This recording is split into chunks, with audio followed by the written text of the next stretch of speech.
Hola, mi nombre es Fabricio Mejía Madrid y esta es mi colaboración semanal para Sin embargo, que se llama La mentira. Hacerte creer aquello en lo que yo mismo no creo. Esa sería la definición básica de una mentira, donde el que la difunde tiene la intención de sacar partido de ella o hacerle daño a su inocente víctima. El mentiroso sabe que es falso lo que está a punto de difundir, pero su motivo es distinto a la verdad. Por eso, cuando se habla de mentiras, lo primero en quien hay que pensar es en sus víctimas, en todas las que se las creyeron y hasta actuaron en consecuencia.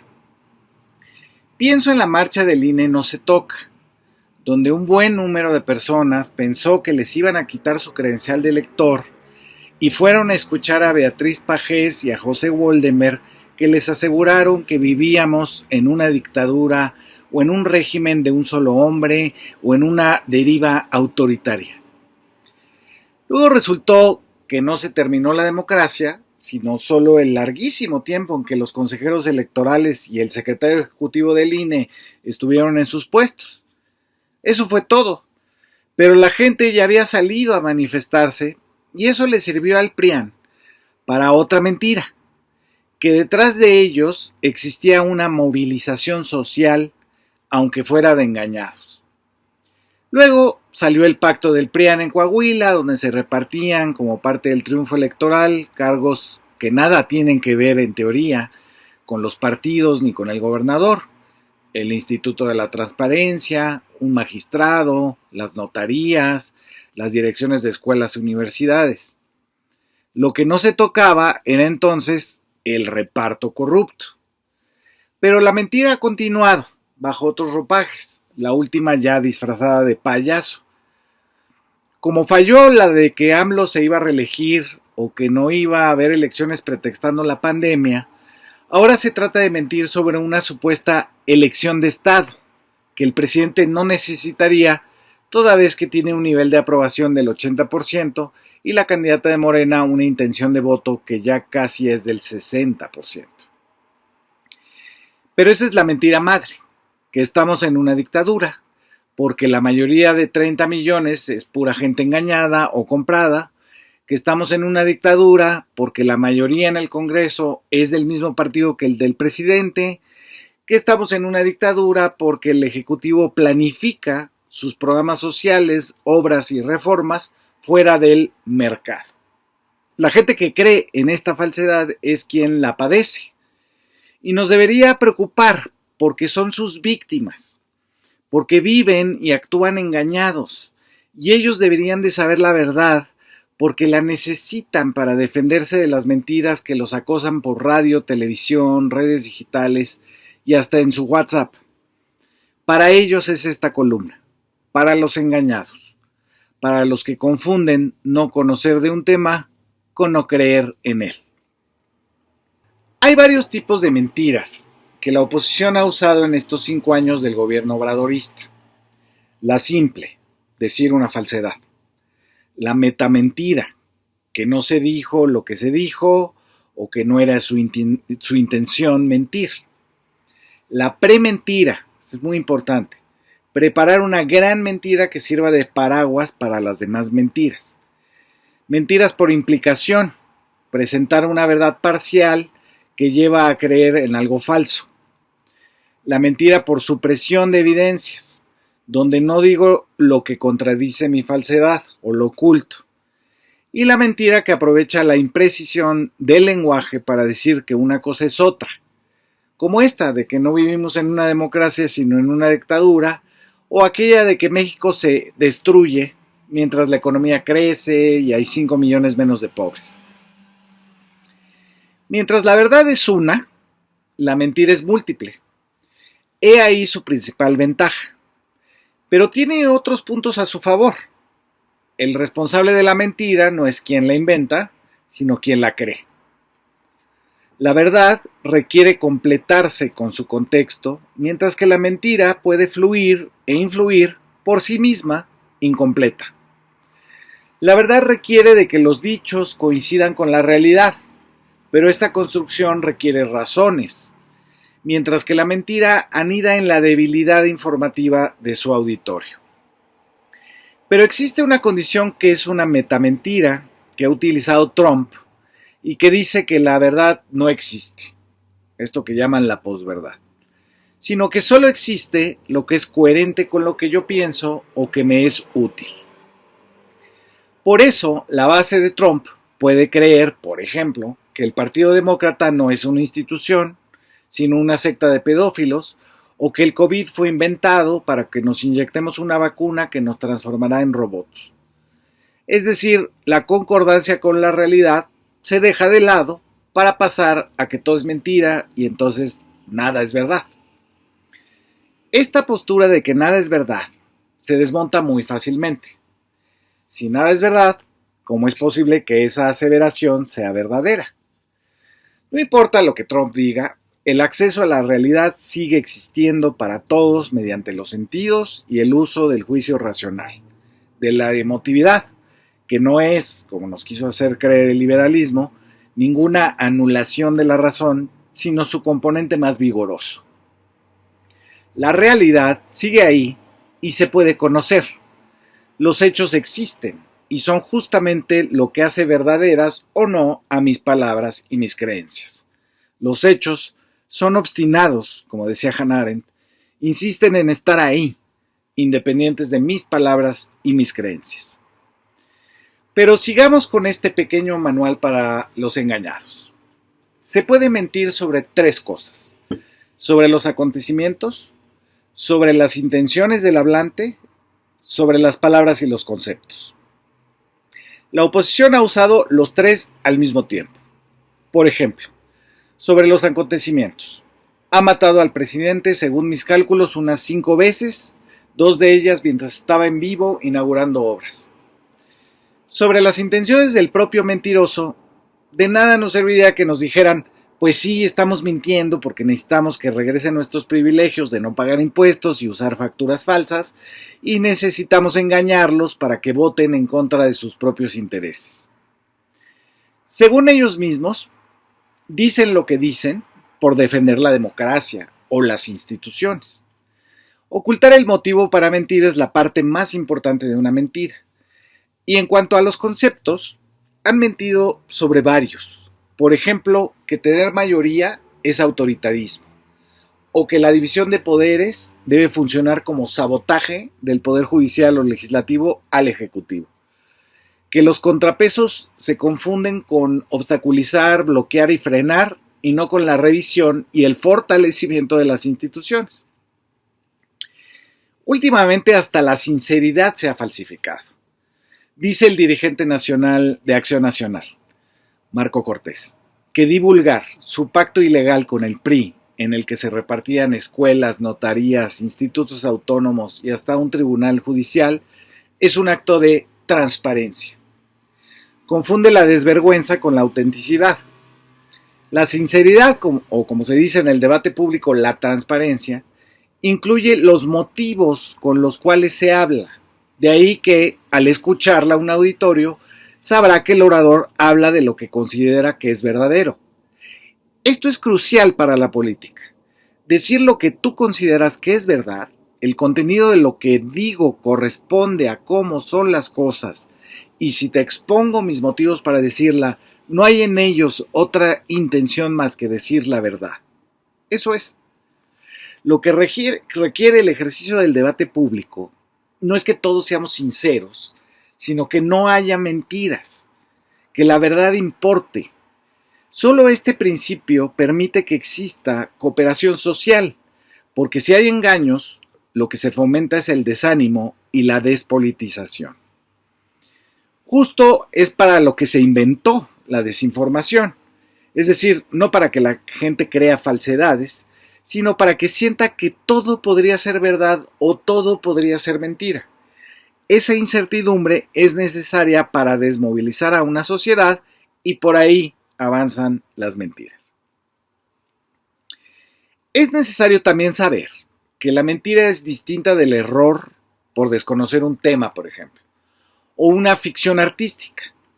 Si uno dice que López Obrador no sale del palacio, quizás es por desconocimiento de las giras diarias por toda la República. Quizás es un error, no es una mentira. La ironía y el sarcasmo, por ejemplo, no son mentiras, porque ambos, hablante y receptor, comparten el saber de que están fingiendo. De hecho, la ironía es un vehículo muy poderoso de la verdad. Si no me creen, vean a los moneros del Chamuco. Tampoco es mentira la gentileza o la amabilidad convencional. La simulación, si bien se le parece a la mentira, no es lo opuesto a lo verdadero, sino a lo auténtico. Y es más bien una acción, una escenografía, pero no es un acto lingüístico. Para mentir, es necesario que quien miente sepa que lo que dice que es verdadero es en realidad falso. Es decir, el mentiroso sabe que lo que dice como verdad es falso, pero tiene la intención de engañar al otro. Es consciente de ello. La otra característica, además de la conciencia, es que el mentiroso obtiene de ese engaño una ventaja o una ganancia. Cuando se perjudica a quien cree en esa mentira y pasa a actuar sobre ella, es que hablamos de manipulación. Esos fueron en su mayoría los asistentes a la marcha del INE no se toca, y uniformados de rosa, creyendo que el INE, la credencial y las casillas y todo iba a desaparecer. Deberíamos de poner atención en el grado de agresión que significa engañar deliberadamente a otro para que tú puedas obtener un provecho. Es como lo dice la filósofa Franca de Agostoni en su libro sobre el tema. Es una agresión a mi integridad mental, porque me hace actuar en contra de mis propios intereses. En el caso de los marchantes vestidos de rosa, estaban avalando los salarios millonarios, los fideicomisos guardados, los retiros millonarios de los burócratas del Instituto Electoral. Es decir, estaban actuando contra sus propios recursos. Además, se les había engañado a tal nivel que pensaron que el INE iba a desaparecer cuando lo que se proponía en el plan B era que los consejeros fueran electos en urnas, que se redujera el dinero a los partidos políticos y que desaparecieran las listas plurinominales. Todo ello iba a favor de sus intereses, pero cayeron en la trampa. El saber que una mentira lo es requiere tiempo para investigar el contexto, la fuente y la fiabilidad. Normalmente, como dijimos, la mentira está aislada y carece de contexto. Por ejemplo, que la refinería nueva en Dos Bocas, cito, no genera un solo litro de gasolina y salió carísima su construcción, como tituló hace unos días sus 8 columnas el diario El Universal. El contexto que deja fuera sería que una refinería no produce de inmediato, que requiere un proceso de ajuste técnico que tarda varios meses y que hay fecha aproximada entre diciembre de 2023 y enero de 2024 anunciada ya hace tiempo por el presidente. Que costó más cara, lo ha explicado Rocío Nale con la obra adicional subterránea de fibra óptica y la nueva tecnología que permite la automatización. La fuente de la mentira, que en este caso es el Universal, ellos dicen son documentos a los que tuvimos acceso o una fuente cercana. Es decir, no hay fuente. Por último, si es fehaciente, depende de si sabemos, por los informes de la autoridad, que esto es falso o no. No es lo mismo, si se quiere saber la verdad, la autoridad cognitiva que una fuente anónima, como era más relevante saber, por ejemplo, hace unos años, lo que decían la OMS y el doctor Gatell, y no tanto una dentista o la reportera de Univisión. No son iguales las fuentes si se trata de enlazar verdad y conocimiento. Es necesario, por último, saber qué datos se dejaron a un lado, que se ocultaron, y cuáles se sobredimensionaron para hacer de la mentira algo verosímil. Para volver al ejemplo de Dos Bocas, pues se dejó de lado toda la explicación. Y de hecho, la aceptación precisa de que sí, en efecto, todavía no sale gasolina y se gastó más en un equipo subterráneo digital. Pero no es ni siquiera un descubrimiento del Universal, sino una carnicería de la realidad para sostener una mentira, una distorsión. En una mentira, lo que se deja de lado es normalmente la parte que podría desmentirla. El contexto nunca se establece basado en la realidad o siquiera en la experiencia de los oyentes o de los que lo leen. Se ha tratado de construir una prementira, es decir, una escenografía fingida en la que puede correr lo falso. Es una especie de autopista de carreras. Esta prementira dice que México es una dictadura, que Morena es más priista que el PRI, que es más inepta que el PAN y es una secta como el PRD, a pesar de los 30 millones de votantes. Que el país se destruye, que la planificación del Estado es un capricho unipersonal, que la democratización de instancias como los institutos autónomos o los judiciales es la toma del ejecutivo de esos poderes y no como se propone que sean responsables ante los electores, ante los ciudadanos de sus decisiones. Nada de esto es la experiencia real de la mayoría de los mexicanos que no han visto devaluarse el peso y entrar en una nueva crisis cíclica de cada fin de sexenio. Han experimentado lo contrario: aumentos al salario, baja inflación, no endeudamiento y casi pleno empleo. La clase media, con toda seguridad, ha gozado del fortalecimiento del peso frente al dólar. Por eso la prementira de la dictadura y el país deshecho solo puede estar en las palabras en su relación con los deseos de catástrofe de muchos, pero no en la realidad e instalada en la verdad, como la experimentamos con los sentidos y el juicio racional. La prementira se instala usando los prejuicios que existen ya en ciertas capas sociales.